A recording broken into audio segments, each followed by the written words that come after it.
Elle est née personne et morte en légende. Entre ces deux points se trouve une histoire qu'aucun journal ne racontera. Que cache le sourire d'une femme qui ne ratait jamais sa cible? Quel prix a-t-elle payé pour le droit de tirer mieux que n'importe quel homme en Amérique? Et pourquoi presque personne ne se souvient de son véritable nom? L'histoire d'Annie Oakley n'est pas une biographie. C'est une enquête sur la façon dont la douleur se transforme en force et la survie en art. Et la clé se trouve dans le dernier coup de feu. La reine s'était plongée dans le silence. 10 000 spectateurs s'étaient figés, retenant leur souffle. Même le vent, qui soufflait entre les tentes de toile de la ville itinérante du Wild West de Buffalo Bill, semblait s'être arrêté dans l'attente. Sur la piste sablonneuse se tenait une silhouette frêle. Une femme mesurant à peine 5 pieds, vêtue d'une jupe jusqu'aux chevilles et tenant un fusil qui semblait trop grand pour ses mains délicates. Au-dessus de sa tête, à une distance de 30 pas, une sphère de verre de la taille d'une pomme se balançait sur un fil ténu. Un tir. Un instant. Une seule chance de prouver que le sexe ne détermine pas le destin. Frank Butler, son mari et assistant, se tenait au bord de la reine, serrant un chronomètre dans ses mains. Il connaissait chacun de ses tours par cœur, mais son cœur battait quand même la chamade. En 20 ans de vie commune, il ne l'avait vue rater qu'une seule fois, et encore, à cause d'une cartouche défectueuse. Mais le tir d'aujourd'hui était spécial. Dans les tribunes était assis le prince de Galles en personne, futur roi Édouard VII, et des dizaines de journalistes des plus grands journaux d'Amérique et d'Europe. Un seul raté, et des années de travail, des centaines d'heures d'entraînement, des milliers de miles de voyage, se transformeraient en cendres sous une grêle de moqueries. Annie Oakley, c'était le nom de cette femme, leva son fusil à l'épaule. Le mouvement était fluide, rodé jusqu'à l'automatisme. Elle ne visait pas longtemps, ce n'était pas nécessaire. Son corps connaissait la trajectoire de la balle mieux que son esprit. Le coup retentit, et la sphère de verre éclata en 1000 fragments étincelants. La reine explosa en applaudissements. Le prince de Galles se leva de son siège, applaudissant dans ses gants blancs. Mais Annie se tournait déjà vers la cible suivante. Elle n'avait pas besoin des louanges d'autrui. Elle s'était prouvé depuis longtemps qu'elle pouvait tout faire. Cette femme n'était pas née star. Elle était née dans la misère, dans une cabane de rondins glaciales du comté de Darke, dans l'Ohio, le 13 août 1860. Le nom qui lui avait été donné à la naissance était simple et sans éclat. Phoebe Ann Mosey. Son père, Jacob Mosey, était un Quaker, un homme tranquille et bon qui croyait que le travail et la foi sauveraient sa famille de la faim. Il se trompait. Quand Phoebe eut 6 ans, il mourut d'une pneumonie au milieu d'un hiver particulièrement rigoureux. Sa mère, Suzanne, se retrouva seule avec 7 enfants et une ferme qui rapportait plus de dettes que de récoltes. L'Amérique des années 60 du 19e siècle se déchirait. La guerre civile entre le Nord et le Sud avait transformé le pays en un carnage sanglant, où le frère tuait le frère et le fils trahissait le père. L'Ohio appartenait formellement à l'Union, mais dans les campagnes reculées, cela ne changeait pas grand-chose. La nourriture devenait chère, il n'y avait pas de travail, et ceux qui revenaient de la guerre rapportaient avec eux non seulement des médailles, mais aussi des âmes mutilées. En ces temps-là, une femme veuve avec des enfants était condamnée. Suzanne Mosey essaya. Elle prit du travail comme blanchisseuse, cousait sur commande, vendait le peu qui restait de l'exploitation, mais les dettes augmentaient plus vite qu'elle ne pouvait gagner. Quand Phoebe eut 9 ans, sa mère prit une décision qui brisa le cœur de la fillette, mais lui sauva peut-être la vie. Elle plaça sa fille dans une maison de travail, rattaché à l'hospice du comté de Dark, un endroit où les orphelins et les enfants non désirés recevaient le gîte et le couvert en échange de leur travail. Officiellement, cela s'appelait « éducation dans la vertu chrétienne ». En réalité, c'était le bagne pour les petits. Phébé y passa 2 ans. 2 ans qu'elle n'oublierait jamais. Il fallait se lever avant l'aube, quand dehors régnait encore une obscurité impénétrable. Le petit déjeuner, une bouillie d'avoine liquide et un morceau de pain rassis. Puis le travail, lessive, ménage, couture, travail au potager. Les mains de la fillette se couvraient de cales et de plaies à cause du tissu grossier et de l'eau froide. Les surveillantes ne faisaient pas de quartier. Pour la moindre faute, on recevait le fouet. Mais pire que la douleur physique était une autre souffrance, le sentiment d'impuissance totale. Phoebe ne pouvait pas contrôler sa vie. Elle était une chose dont disposaient les adultes. En 1872, on la transféra dans une autre famille, des fermiers qui avaient besoin de main-d'œuvre bon marché. Phoebe ne se souvenait pas de leur vrai nom. Dans ses souvenirs, elle les appelait simplement les loups.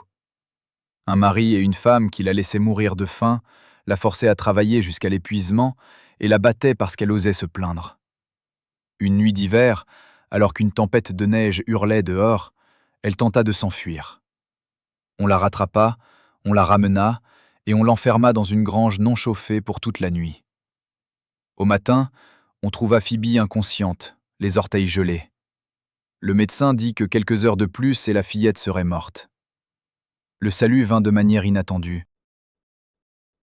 Sa mère, qui pendant tout ce temps avait cherché sa fille, finit par la retrouver et la ramena à la maison. Phoebe avait 15 ans et ressemblait à un fantôme émacié. Mais en elle, brûlait un feu qu'aucun loup n'avait pu éteindre. Elle se jura à elle-même. Plus jamais elle ne serait impuissante. Plus jamais elle ne laisserait quiconque contrôler son destin. Et elle trouva l'instrument pour cela. Un vieux fusil à un coup qui avait appartenu à son père défunt. Dans l'Amérique rurale de cette époque, savoir tirer n'était pas un luxe, mais une nécessité. Le gibier fournissait de la viande à la famille et la vente des peaux rapportait de l'argent. Phoebe commença à s'exercer en secret, dans la forêt derrière la maison. Elle n'avait pas de professeur, pas d'argent pour les cartouches.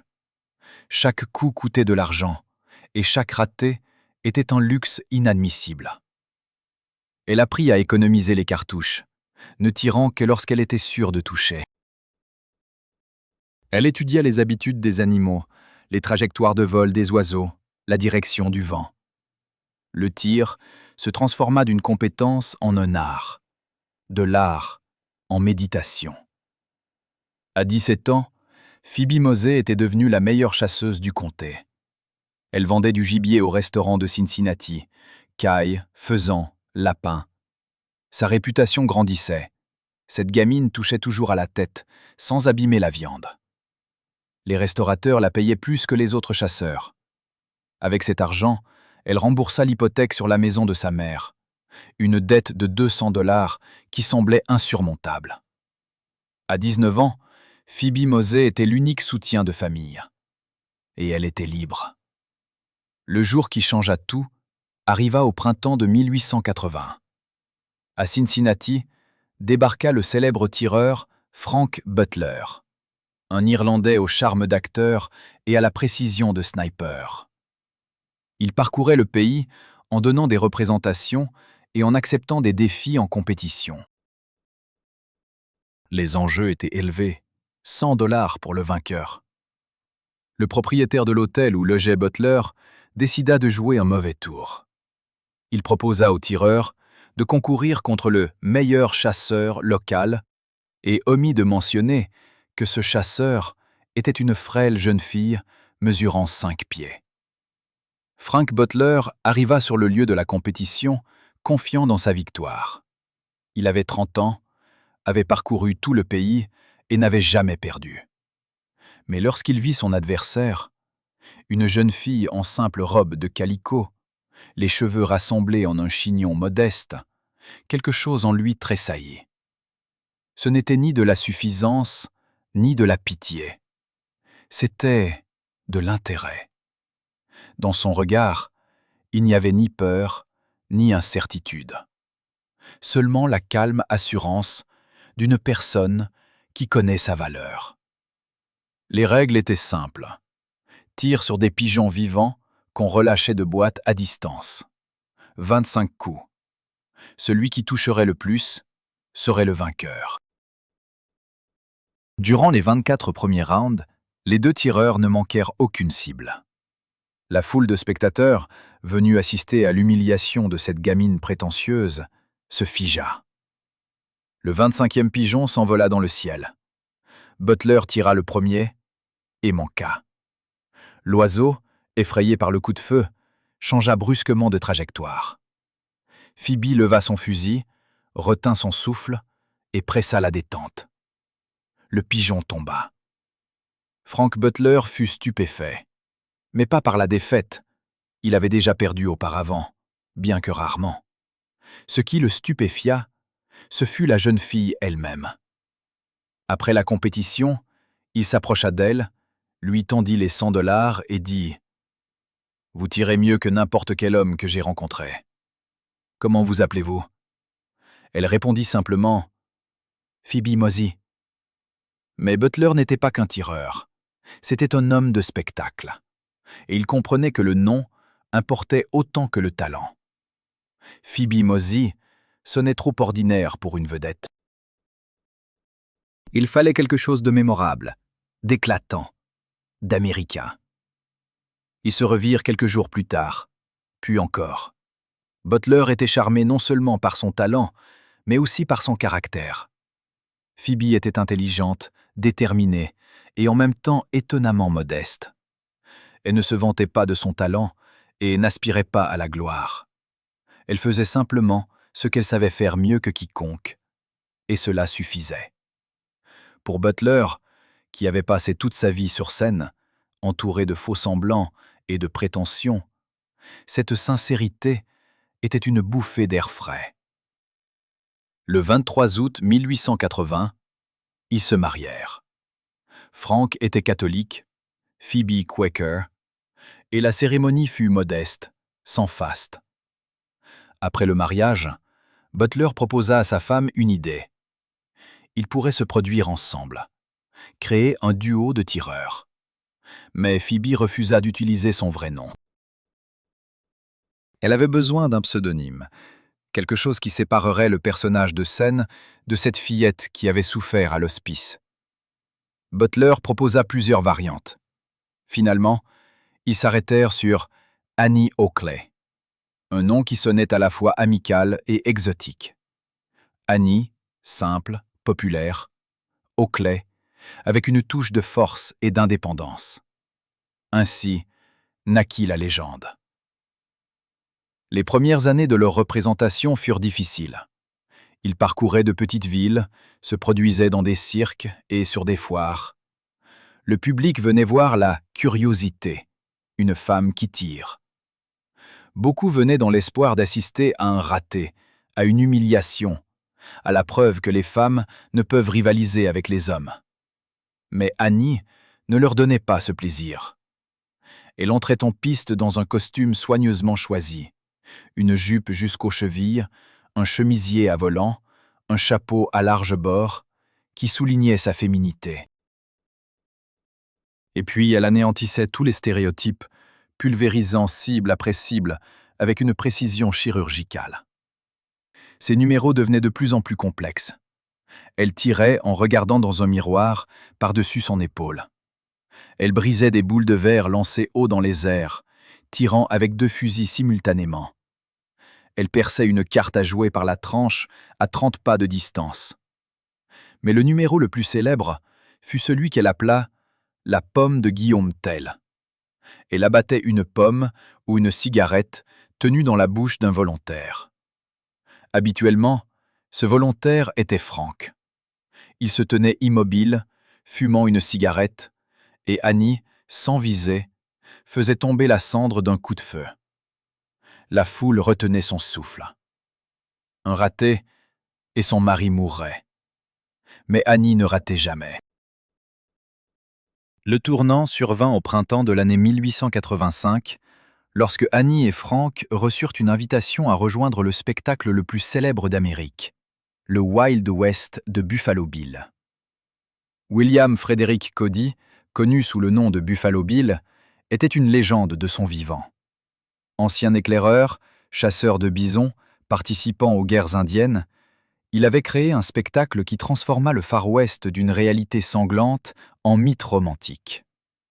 Son show réunissait de vrais cow-boys, des Indiens, des tireurs d'élite dans un spectacle grandiose qui voyageait à travers toute l'Amérique et l'Europe.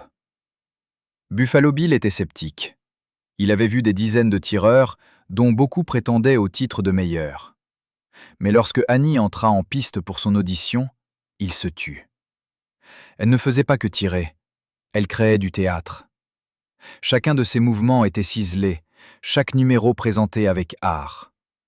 Elle souriait aux spectateurs, saluait, faisait des clins d'œil. Elle transforma le tir d'une compétence technique en un art. Après la représentation, Bill s'approcha d'elle et dit « Vous appartenez à mon spectacle.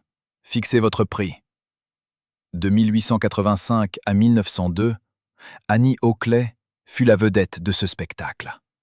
16 ans de triomphe. 16 ans de voyage à travers l'Amérique et l'Europe, de représentations devant des rois et des présidents, d'applaudissements et de gloire. Ses portraits étaient imprimés dans les journaux et les magazines. Les enfants collectionnaient ses photographies. Les femmes imitaient son style vestimentaire.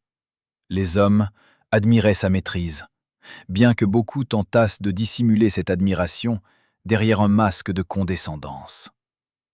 En 1887, le spectacle partit pour l'Europe. Ce fut un triomphe qui dépassa toutes les attentes. À Londres, Annie se produisit devant la reine Victoria lors de la célébration du Jubilé d'or. La vieille reine, qui manifestait rarement ses émotions, se leva de son siège en applaudissant. Le prince de Galles demanda à Annie de faire tomber la cendre du cigare qu'il tenait entre ses dents. Elle accepta et ne rata pas. Les journaux britanniques la surnommèrent la Diane américaine. Les Français, la petite demoiselle.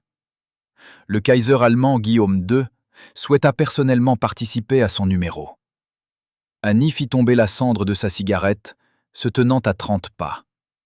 Des années plus tard, lorsque la Première Guerre mondiale éclata, elle disait en plaisantant qu'elle regrettait sa précision. Si elle avait raté ce jour-là, le monde aurait évité un carnage sanglant. Mais derrière l'éclat de la gloire se cachait une réalité quotidienne dont les journaux ne parlaient pas. La vie dans le spectacle itinérant était épuisante. Annie se produisait 2 fois par jour, 6 jours par semaine, mois après mois. Elle dormait dans le train qui transportait le spectacle de ville en ville. La nourriture était simple et souvent pas fraîche. En hiver, il faisait froid. En été, la chaleur était insupportable. Ses mains étaient douloureuses à cause du recul constant du fusil. Ses oreilles bourdonnaient à cause du fracas des tirs. Mais elle ne se plaignait jamais. Elle se souvenait de la fin de son enfance, des humiliations de la maison de travail. C'était le prix qu'elle était prête à payer pour la liberté. Dans le spectacle de Buffalo Bill, Annie se lie d'amitié avec le chef Sitting Bull, le légendaire leader de la tribu Lakota, qui a défait les troupes du général Custer lors de la bataille de Little Bighorn. En 1885, Sitting Bull n'était plus un guerrier. Il était un prisonnier exhibé au public comme un trophée exotique. Mais dans ses yeux, la flamme de la fierté brillait encore. Il a vu en Annie une âme sœur, une personne qui refusait de se soumettre aux circonstances. Il lui a donné un nom dans la langue Lakota, Watania Sisila, qui signifiait « petit tir fidèle ». Pour Annie, ce surnom signifiait plus que tous les titres royaux. Le taureau assis lui racontait son peuple, comment les Blancs avaient pris aux Indiens leurs terres, les avaient parqués dans des réserves, avaient exterminé les troupeaux de bisons. Annie écoutait et comprenait. Elle avait elle-même vécu l'impuissance lorsque d'autres contrôlaient son destin. Ils s'étaient liés d'amitié, malgré le fossé entre leurs mondes. Lorsque le taureau assis quitta le spectacle et retourna dans la réserve, ils continuèrent à correspondre. En 1890, Annie apprit qu'il avait été tué par la police indienne lors d'une tentative d'arrestation. Elle pleura en apprenant cette nouvelle. Un des rares hommes qui voyait en elle non pas une curiosité, mais une égale, était parti. Annie Oakley n'était pas seulement une tireuse, elle était un symbole. À une époque où les femmes n'avaient pas le droit de vote, ne pouvaient pas posséder de biens sans l'autorisation de leur mari, et où leur rôle se limitait à la maison et aux enfants, Annie prouvait qu'une femme pouvait être tout aussi capable, forte et indépendante qu'un homme. Elle gagnait plus que la plupart des hommes en Amérique. Elle a voyagé à travers le monde. Elle a rencontré les personnes les plus influentes de son temps sur un pied d'égalité. Et elle a fait tout cela sans renoncer à sa féminité. Sa relation avec Frank était inhabituelle pour l'époque. Formellement, il était son manager, mais en réalité, ils étaient des partenaires égaux. Frank n'a jamais été jaloux de sa célébrité. Au contraire, il en était fier. Il organisait ses spectacles, négociait avec les promoteurs, veillait à sa sécurité. Il était son ancre, la personne qui lui rappelait qui elle était vraiment quand le monde ne voyait que sa persona de scène. Leur mariage a duré 46 ans, une rareté pour n'importe quelle époque, et pour le show-business de la fin du 19e siècle, c'était tout simplement un miracle. Mais Annie comprenait que son succès n'était pas encore égalité. Quand elle se produisait dans de petites villes américaines, de nombreux hommes venaient la voir non par admiration, mais par désir de la voir échouer. Après les spectacles, ils s'approchaient d'elle et disaient « Pour une femme, vous tirez plutôt bien ». Elle souriait et répondait « Je tire mieux que la plupart des hommes. Pas pour une femme, juste mieux ». Mais ces mots étaient rarement publiés dans les journaux. Les journalistes préféraient écrire sur son apparence, sa modestie, sur la façon dont elle parvient à concilier carrière et féminité, comme si ces choses étaient incompatibles. En 1901, une catastrophe s'est produite qui a failli mettre fin à sa carrière. Le train transportant le spectacle de Buffalo Bill a eu un accident près de la ville de Lexington, en Caroline du Nord. Annie dormait dans sa cabine lorsque le train a déraillé. Le wagon s'est renversé et elle s'est retrouvée coincée sous les débris. Frank, qui voyageait dans le wagon voisin, l'a tirée des décombres, mais les blessures étaient graves. Annie s'est cassé plusieurs côtes, a endommagé sa colonne vertébrale et a subi une forte contusion à la tête. Les médecins ont dit qu'elle ne pourrait plus jamais tirer. Annie a passé plusieurs mois à l'hôpital. La douleur était si intense qu'on lui administrait de la morphine. Elle a commencé à grisonner. Ses cheveux, qui avaient toujours été châtains, ont presque complètement blanchi en quelques semaines. Elle a perdu du poids, s'est affaissée, a vieilli de 10 ans. Mais pire que les souffrances physiques, était la pensée que sa carrière était terminée. Le tir n'était pas simplement une profession, c'était sa définition, son sens. Sans cela, elle redeviendrait simplement Phoebe Moser, la fille de la maison de travail. Mais Annie Oakley ne se laissait pas abattre. 1 an après l'accident, elle est remontée sur scène. Elle ne pouvait plus exécuter les tours les plus difficiles, son dos ne lui permettait pas de se retourner brusquement, ses mains tremblaient à cause des lésions nerveuses. Mais elle pouvait encore tirer. Et elle a tiré.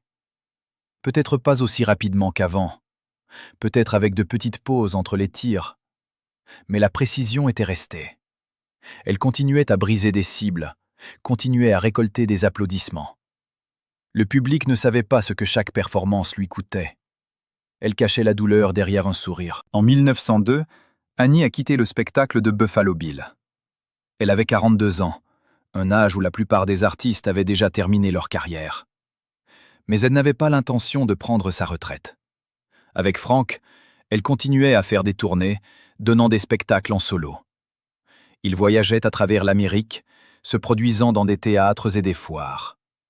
Les foules étaient plus petites, la gloire moins éclatante. Mais Annie était libre. Elle pouvait choisir où et quand se produire. Elle pouvait se reposer lorsque son corps refusait de servir. C'était une autre vie, plus calme, mais tout aussi significative. En 1911, un procès a été intenté contre Annie. Le journal The Examiner, appartenant à William Randolph Hearst, a publié un article affirmant qu'Annie Oakley avait été arrêtée pour vol afin d'acheter de la cocaïne. L'histoire était un mensonge. La véritable criminelle était une danseuse de Chicago nommée Maude Fontaine, qui se faisait passer pour Annie Oakley. Mais le journal ne s'est pas donné la peine de vérifier les faits. Le nom d'Annie était trop célèbre pour laisser passer un tel scandale. Annie était furieuse. Elle a exigé un démenti, mais le journal a refusé. Elle a alors porté plainte, non pas contre un seul journal, mais contre 55 publications qui avaient reproduit l'histoire mensongère. Les 6 années suivantes, elle les a passées dans les tribunaux, se battant pour sa réputation. Elle a gagné 54 procès sur 55. Elle a obtenu des compensations symboliques, quelques milliers de dollars, à peine suffisants pour couvrir les frais judiciaires. Mais pour elle, ce n'était pas un combat pour l'argent. C'était un combat pour l'honneur. Et elle l'a gagné. Lorsque la Première Guerre mondiale a commencé en 1914, Annie a proposé ses services au gouvernement. Elle a écrit au ministre de la Guerre, offrant de former des femmes au tir, afin qu'elles puissent défendre leur foyer pendant que les hommes étaient au front. La proposition a été rejetée. Le gouvernement ne croyait pas que les femmes pouvaient être utiles en temps de guerre, autrement qu'en tant qu'infirmières ou ouvrières dans les usines. Annie n'a pas abandonné.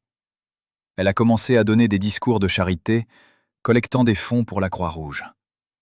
Elle a formé des volontaires au tir.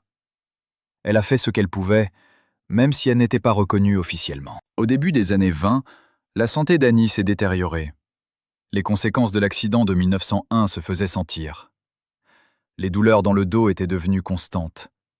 Elle a commencé à utiliser une canne, puis des béquilles. Les médecins ont diagnostiqué une anémie maligne, une maladie qui, à l'époque, était considérée comme incurable. Annie savait que le temps passait. Elle a donné sa dernière apparition publique en 1924. Elle avait 63 ans. Ses mains tremblaient, son dos lui faisait mal à chaque mouvement. Mais elle a tout de même atteint 25 cibles sur 25. Les 2 dernières années de sa vie, Annie a vécu dans l'Ohio, dans la maison qu'elle avait achetée avec Frank dans la ville de Dayton. Elle ne pouvait plus voyager, mais son esprit restait clair. Elle écrivait des lettres à ses amis, lisait des journaux, suivait la vie du pays. Elle voyait le monde changer. En 1920, les femmes ont enfin obtenu le droit de vote. Un amendement pour lequel elle avait silencieusement lutté toute sa vie, simplement en existant et en prouvant que les femmes étaient capables de tout. Elle a vécu jusqu'à ce que son exemple cesse d'être une exception et devienne une norme. Annie Oakley est morte le 3 novembre 1926. Elle avait 66 ans. La mort est venue paisiblement, dans son sommeil, entourée de ceux qu'elle aimait. Frank Butler, son mari et partenaire, n'a pas survécu à sa perte. Il a cessé de manger, a cessé de parler. 18 jours plus tard, il est mort de chagrin. Ils ont été enterrés côte à côte, à Greenville, Ohio, près de l'endroit où Phoebe Moser avait autrefois appris à tirer dans les bois, derrière la maison. L'histoire d'Annie Oakley ne s'est pas terminée avec sa mort. Elle est devenue une légende, l'héroïne de nombreux livres, films et comédies musicales. Mais derrière le mythe, l'homme réel se perd souvent. Annie n'était pas une sainte. Elle était ambitieuse, têtue, parfois dure. Elle connaissait sa valeur et ne laissait personne la sous-estimer. Elle ne se battait pas ouvertement pour le féminisme. À son époque, ce mot n'avait pas encore la force qu'il a acquise plus tard. Mais chaque performance était un acte de rébellion. Chaque cible touchée était la preuve qu'une femme pouvait être tout aussi capable qu'un homme. Lorsqu'Annie Oakley est montée sur scène pour la première fois, tenant un fusil plus lourd que ses frêles bras, personne ne croyait en son succès. Le monde de la fin du XIXe siècle n'était pas prêt pour une femme qui refusait de rester dans l'ombre. Mais elle n'a pas demandé la permission. Elle a simplement agi. Et elle a prouvé que le talent et la persévérance n'ont pas de sexe. Sa vie était une histoire de survie transformée en art. L'histoire d'une fille qui a traversé la pauvreté, l'humiliation et la douleur pour devenir un symbole de force et d'indépendance. Aujourd'hui, presque un siècle après sa mort, le nom d'Annie Oakley résonne encore. Il rappelle que le changement dans la société ne commence pas par des lois et des déclarations, mais par des individus qui osent être eux-mêmes contre vents et marées. Annie n'attendait pas que le monde lui donne la permission d'exister sur un pied d'égalité. Elle a pris ce droit elle-même, tir après tir, cible après cible. Et c'est là son véritable héritage. Là, dans les musées, sont conservés ses fusils, ses médailles, ses photographies. Les touristes les regardent à travers le verre des vitrines, admirant le talent de la légendaire tireuse. Mais les objets ne peuvent pas transmettre l'essentiel. Cette obstination avec laquelle la fille de l'orphelinat a transformé sa douleur en force. Ce calme avec lequel elle se tenait devant des milliers de spectateurs, sachant qu'un seul raté détruirait sa réputation. Cette confiance avec laquelle elle refusait d'être celle que les autres voulaient qu'elle soit. Annie Oakley tirait mieux que les hommes, non pas parce qu'elle était une exception à la règle. Elle tirait mieux parce qu'elle mettait dans chaque tir tout. La faim de son enfance, les humiliations de sa jeunesse, la colère contre un monde qui lui disait non. Et quand la balle perçait la cible, ce n'était pas simplement un coup réussi. C'était la preuve que la vie n'est pas déterminée par les circonstances de la naissance, que le destin n'est pas écrit par ceux qui sont nés avec des privilèges, mais par ceux qui refusent d'abandonner. Et quand l'arène plonge dans le silence, quand 10 000 spectateurs se figent dans l'attente, quand au-dessus de la tête oscille une sphère de verre et dans les mains d'une femme fragile, un fusil, lourd et froid, à ce moment-là, le passé rencontre le futur. Un tir, un instant, une chance de prouver que l'impossible est possible.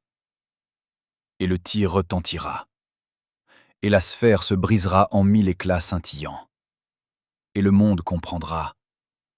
Cette femme ne tirait pas seulement mieux que les hommes. Elle tirait mieux que quiconque ayant jamais tenu une arme. Parce que pour elle, ce n'était pas un art ni une profession. C'était une question de survie. Et elle a survécu. Et elle a gagné. Et elle a changé les règles du jeu pour toujours.